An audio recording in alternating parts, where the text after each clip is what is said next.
Hope everybody's doing great today.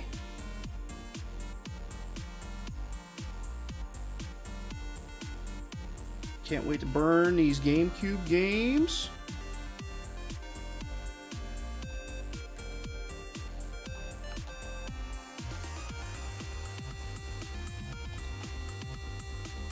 It's Friday.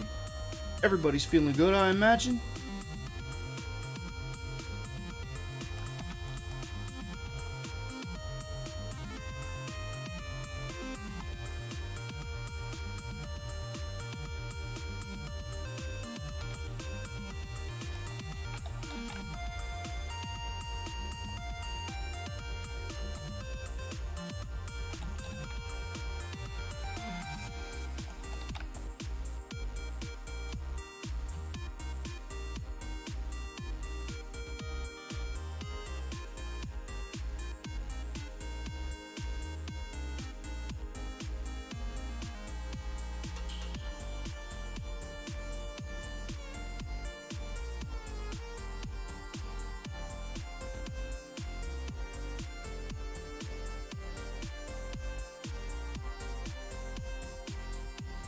Alright, without further ado, let's talk about American Chopper 2, Full Throttle.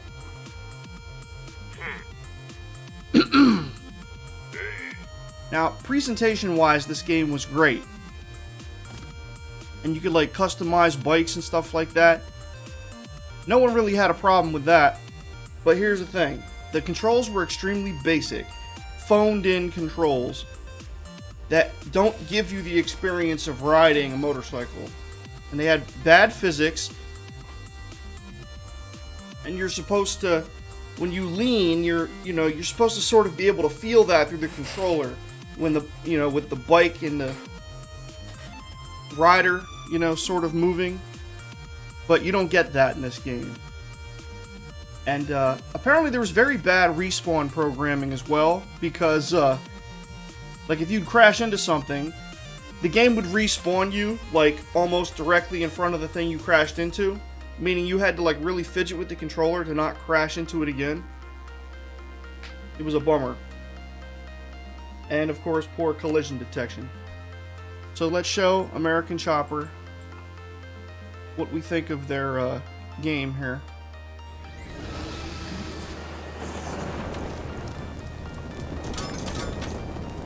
Senior? Junior? Who's better? It does not matter. Both are condemned.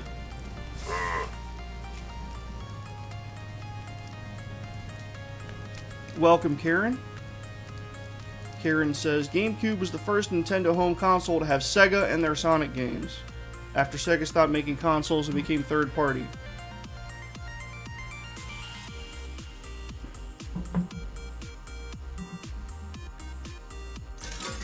Yeah, that's why we got Shadow the Hedgehog. Another terrible game I've burnt.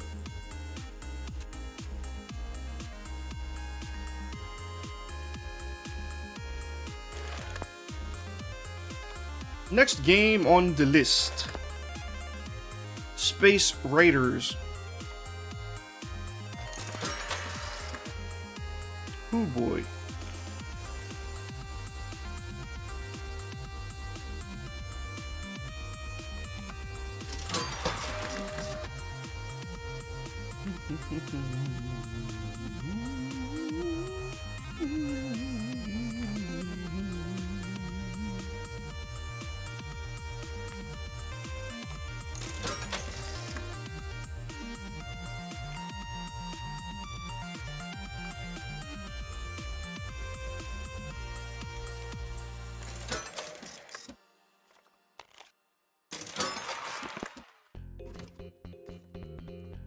Sure, Karen, I'll put those things in when I get to it. So let's talk about Space Raiders. Some may not realize this was meant to be a sequel to Space Invaders. Yes, Karen, I'll say that too. Now, this was meant to be a sequel to Space Invaders, that popular Atari game where you have to stop the aliens from marching from the top of the screen to the bottom. But it did not translate well into a three-dimensional experience. They gave you 3 characters to choose from, but ultimately there was very little variation between them. And the gameplay didn't change very much, so it was borderline pointless to have 3 different characters. There's no real challenge at all. In the original game, if the enemies got to the bottom of the screen, you died. In this game, you take a little bit of damage, and then you end up just, rolling around trying to shoot. And they're, if they were trying to duplicate like the challenge and feel and tension of the original game, they did not hit the mark here. It's also very short. You could beat the game in a few hours. It's just basic button mashing trash with extremely poor graphics, rigid animation, bad sound effects, and an almost non-existent soundtrack.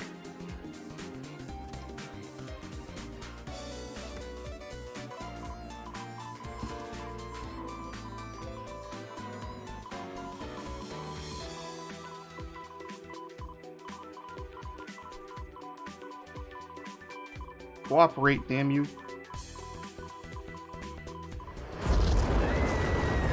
Good enough.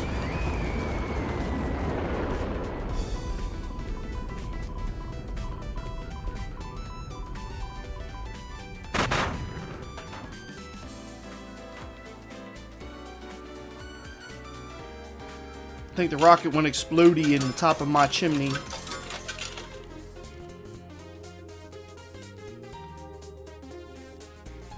Everything's coming up explodey.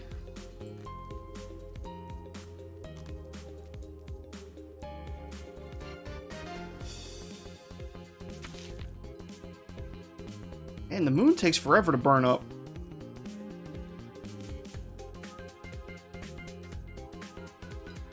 There we go.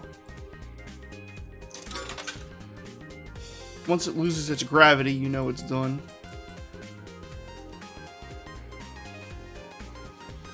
Alright, next game on the list.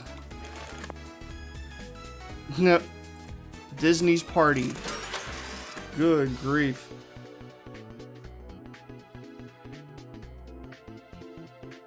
Ugh.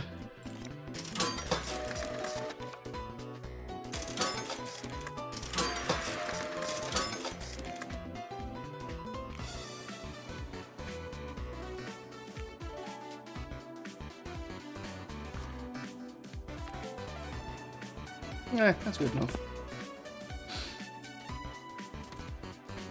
Disney's Party. And here we have yet another attempt to copy Mario Party. However, this game suffered from, most noticeably, a very odd movement system where you sort of pick a color on the board and then everybody moves together. So, there's no real sense of, like, getting ahead. So, I think that threw a lot of people off.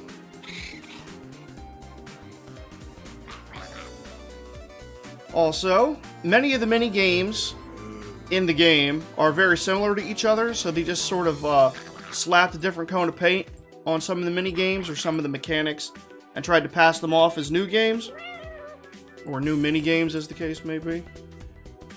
And it becomes very repetitive very fast. And also, apparently there's very bad voice work because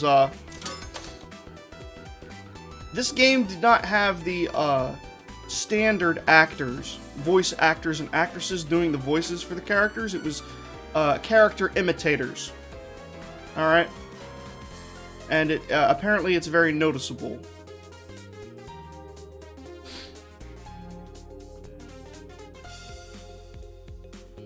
Oh, wait. Set the kitty on fire first. There we go. Lots of dookie. To show how we feel about Disney Party.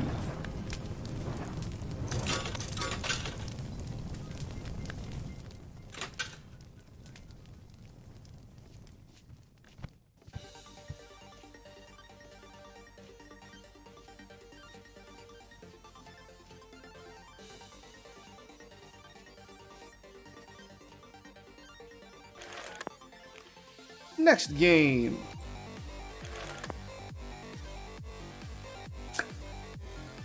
Ah, yes. We have a blast from the very recent past.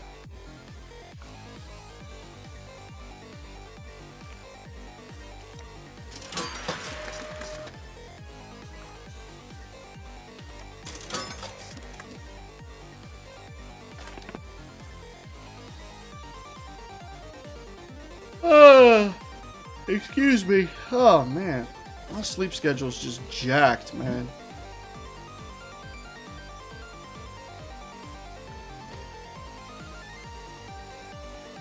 So let's talk about Aquaman again. I already roasted this one in a previous video on a different system, and it suffers from pretty much all the same problems. Very odd lock-on system that can throw you off in combat. Poor camera angles that move along with you and change up the control scheme as you're trying to play.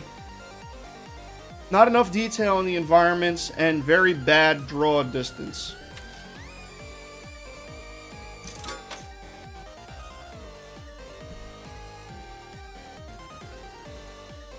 Oh.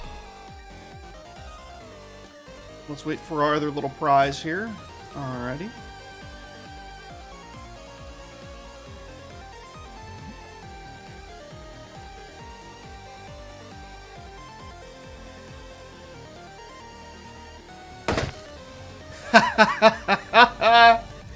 That's funny.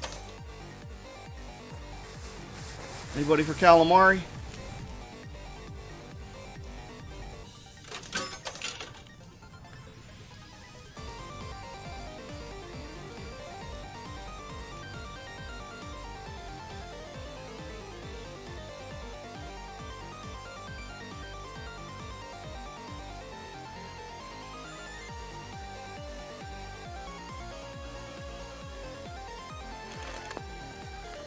Next game.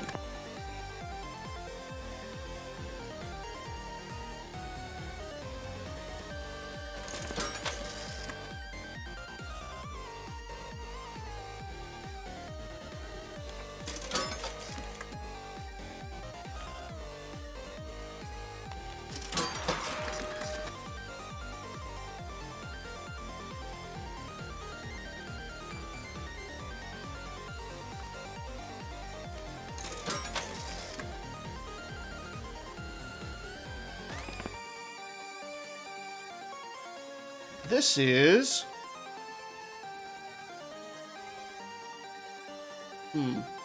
Well, looks like the thing I grabbed has a different title, but it's Monsters, Inc. Scream Arena. And the most depressing thing about this is the fact that they gave me so little to talk about. It's basically just dodgeball with Monsters, Inc. characters. And a really mediocre dodgeball game at that. It's essentially a dodgeball minigame that was sold as a full game. And there's a few different arenas, and there's like different types of balls you could throw, like sticky balls and stuff like that. But ultimately, it just comes across as half-baked. So, that's all I can really say about it.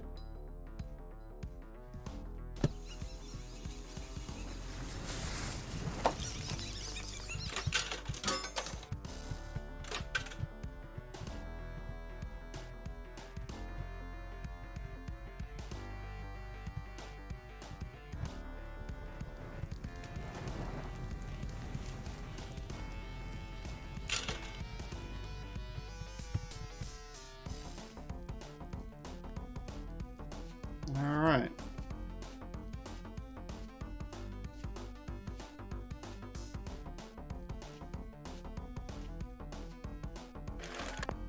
Next game.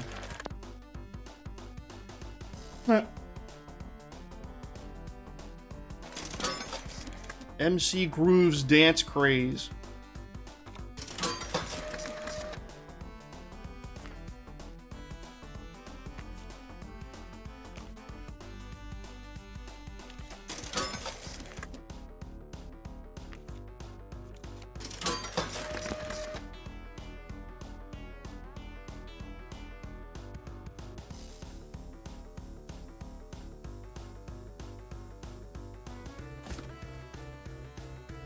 Alright, so this is a rhythm game. And this was developed in order to try and take advantage of the rhythm game craze that was created by Dance Dance Revolution. Unfortunately, this game has a very small track list. And the songs that were on there are extremely too long. Like around an average of 7 minutes long. Like, people who like play these rhythm games, especially if you're playing with friends, don't want to be sitting around for 7 minutes. You know, y'all want to be taking turns doing songs that are between, 2, 3, maybe 4 minutes. If it's a really good song. But this was just... I don't know what they were thinking. Maybe they didn't want to license as many songs. So they licensed fewer songs, but then just made them longer. So that they could advertise that they had such and such minutes of music on the whole game. I don't know. But here's where else they screwed up. It departs from the standard Dance Dance Revolution formula by having this sort of circular set of notes that the way you're supposed to step, instead of the purely vertical one that Dance Dance Revolution uses. Which also, if you're moving from Dance Dance Revolution to this, that could throw you off hardcore. And then also, apparently whoever programmed it didn't program the beats correctly with the steps, because there's dance steps in the songs that don't make sense, like rhythm wise. And then also there's songs where there'll be like 10 to 20 steps left after the music is over. So there's like some disconnect there.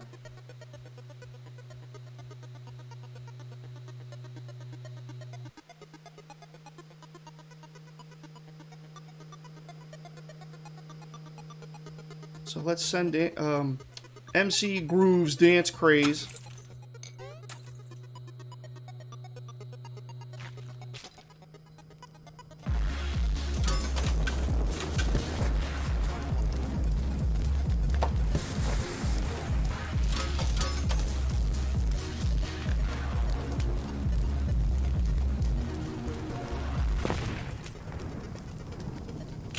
Beautiful.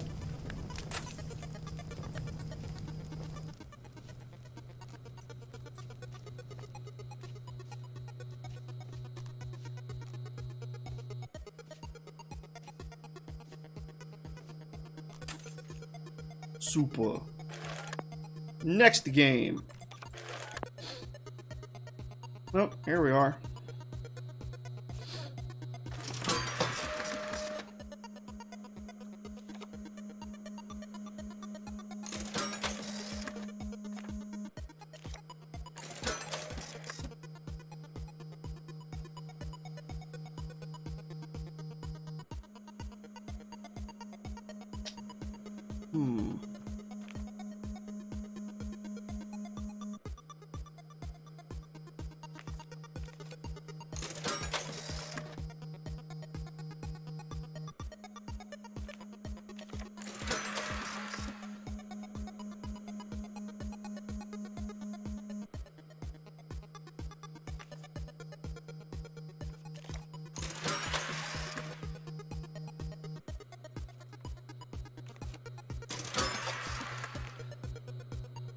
Alright, I think that's good. Super. Let's talk about this game. Universal Theme Park. Universal Studios Theme Park Adventure. Now, conceptually, this is a pretty cool idea. Have a whole bunch of, like, movie experiences in a game. You know, with, like, the theme park is sort of the backdrop. But it was not executed well. Oh, I didn't realize you could break the bicycle. That's funny. Let's see. The whole point of the game is like you have to go around and gather up points. in order to get on the rides. But it's not that simple.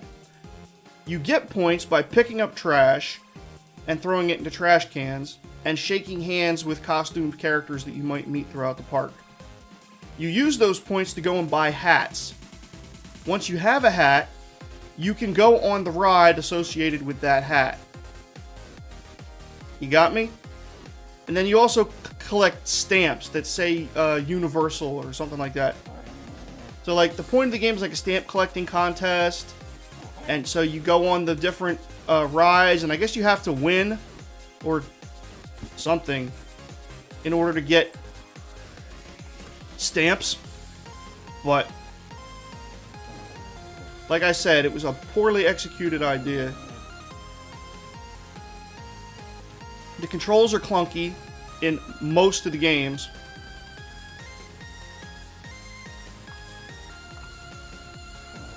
Wow, this is as big a mess as Universal Theme Park is. The game, not the actual park. I've never been, so I can't comment on that. There we go.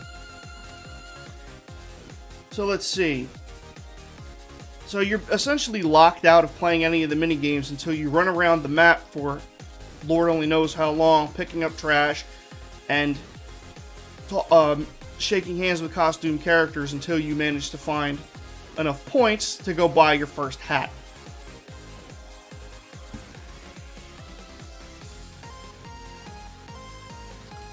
Let's see, bad camera angles. Oh yeah. Sometimes the trash can be hard to see on the screen because the game is composed of the theme park section is composed of completely pre-rendered backdrops. Okay? And so they stick you on the screen wherever. You could end up moving from one screen to another, and then you'll be like far in the background on the screen. You won't even be able to see yourself until you start fidgeting the controller around a little bit to see where you are on the screen. And you might accidentally go back to the previous screen trying to do that. Overall, not a fun experience. This was another game that James Rolfe roasted. He could give you much more detail. And if you want to see a full review plus gameplay, go check out AVGN's review of it.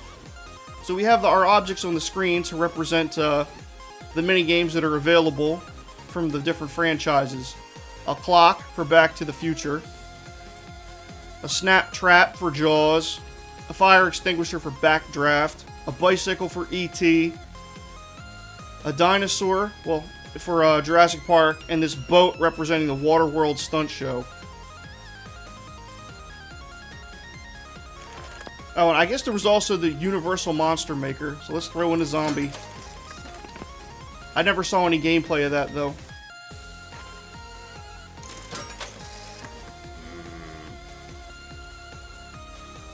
Huh, looks like he's surfing. That's funny. Let's see, anything else left to say about this? No, I don't think so. It's torching time.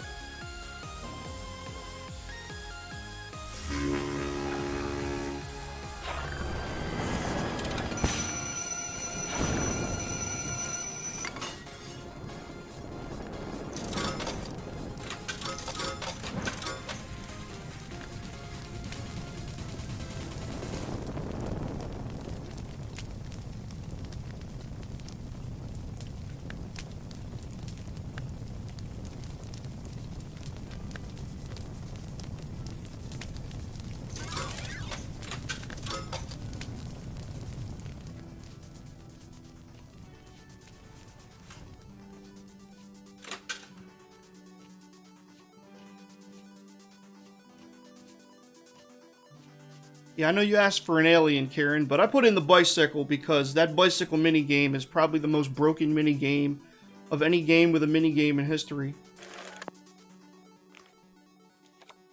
That would be honestly the thing people would remember most about it if they played it. The non-functional bicycle. Alright, so here we are. We'll recognize the next one on the list, Charlie's Angels, and this one's, you know, the GameCube version, which I've torched as well. The PlayStation 2 version was terrible, and so is the GameCube version. and it suffers from all the same problems. The girls have awful likenesses done of them that are hideous and borderline frightening. There's odd camera angles where you'll end up running, like, you don't know where the border of each screen is. So you have to run around and just wait for the screen to change before you know where the border is. Oops. I accidentally torched it ahead of schedule. No matter. We'll get ourselves another one.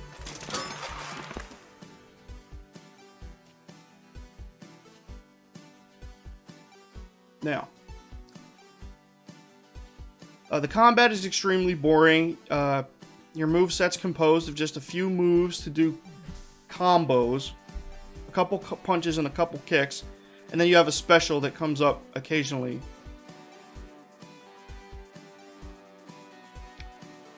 Let me see. There's collectibles, but they're borderline pointless.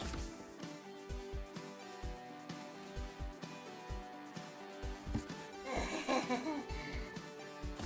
so pretty. Yeah. Hey, boys.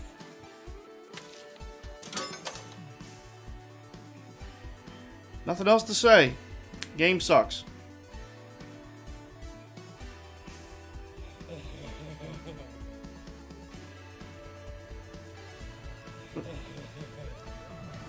I said what they stood for, Karen. Were you not watching at that point?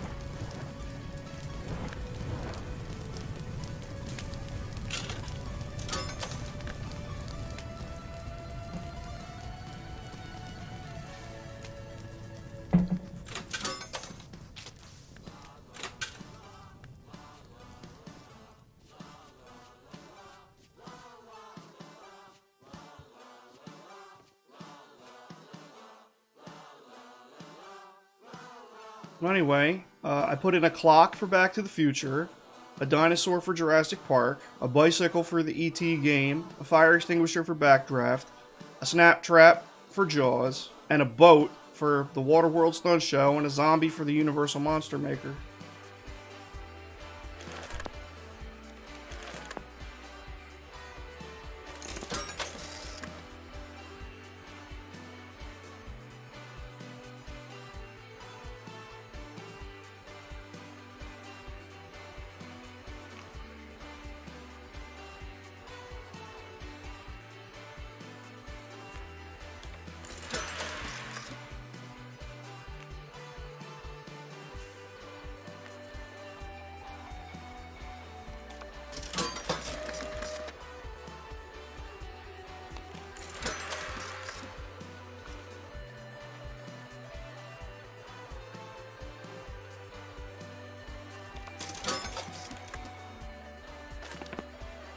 Alright, so we've got Bad Boys Miami Takedown for the third time. Because it was so good, why not port it to every console possible? Alright? And it suffers from all the same problems that the other versions do. Martin Lawrence and Will Smith do not do the voices of their characters. There's terrible dialogue in the game. The combat's remarkably repetitive. The graphics are unimpressive. It's just not a great experience.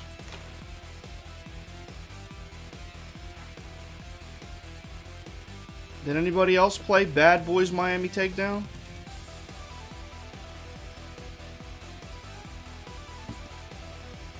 Here we have some nice words to represent dialogue.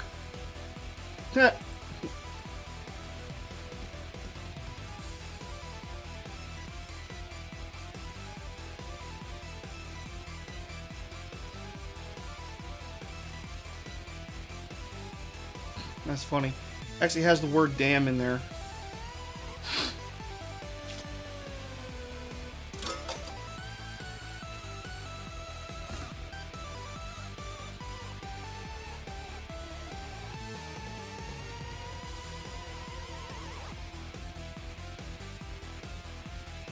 Quite right, Kieran. When LJN screwed up Jaws and Back to the Future, it was one at a time. Universal Theme Park Adventure screwed them all up at once.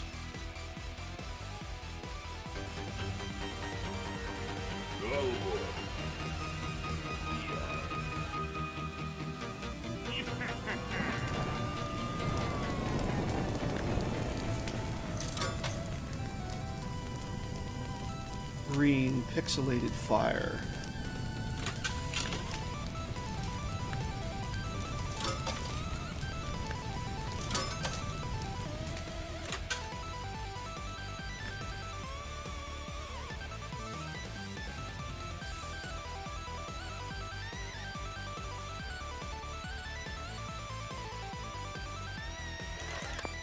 Alright, last game on the list.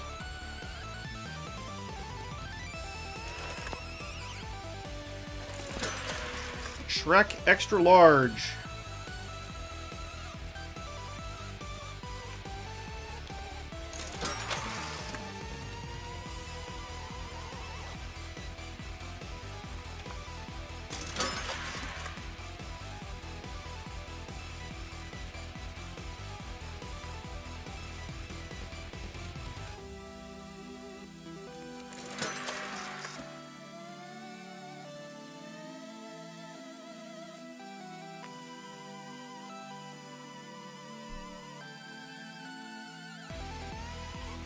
Excuse me.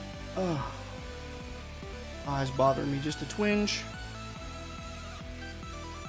Oh, sure, why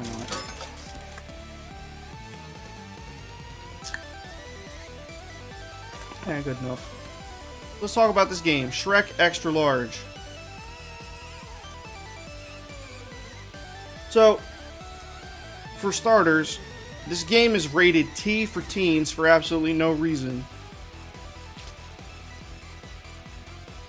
Reviewers point out the fact that there's absolutely nothing remotely risque in this game that would need a teen rating. So, even if the game, if the game hadn't sucked, there's a lot of kids that might have missed out on playing it because of parents that rigidly followed the rating system. My mother wasn't one of them. She didn't care. Games kept me in pocket, so she let me play pretty much whatever I wanted. Anyhow. The levels in the game were badly designed. Oh, and to represent that, we need... Where's my pieces? There we go. Wee! Wee! Wee! Wee! Wee! There we are. The game itself, the story, has virtually no relation to the movie. Suffers from low frame rates and bad camera angles. A necessity for any bad game. Clunky animations. What does this say here? Oh, border glitches.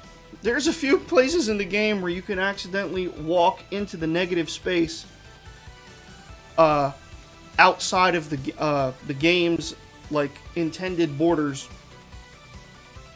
And perhaps the most egregious flaw of all, Donkey isn't in the game.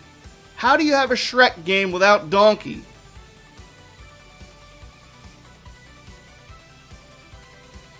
Baffles my mind. And that's why the heart's here.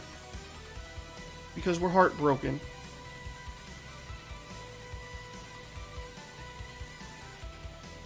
Now, let the rage in your heart build and build and build until it's a flame that consumes everything with its anger. Yes. Yes. Destroy everything.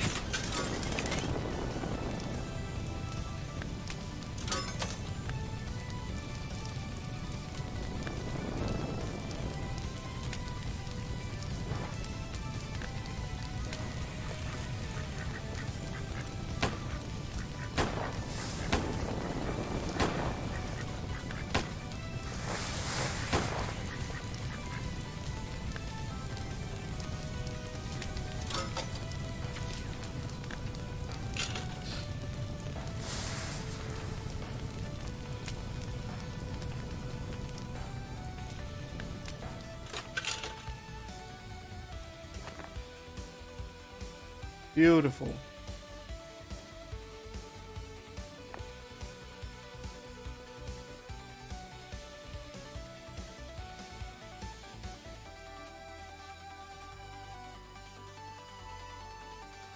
Alright.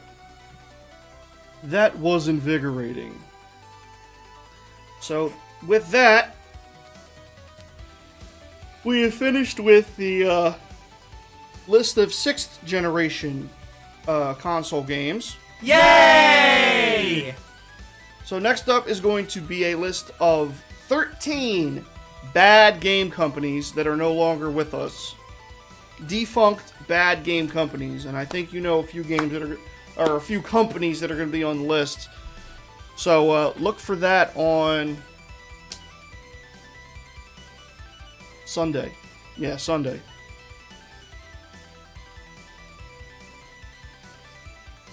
So I'm going to take a quick break, as always, and we're coming back with Phantasy Star 4 Purgatory Mode, and we're going to pick up and try to get through Valhalla Fortress and Soldier's Temple. We're getting close to the end of the game, but it's going to be a ride. So, don't go too far. I'm going to have myself a little bite to eat, and I'll be coming back with that. So, for now, stay safe out there, and I will see you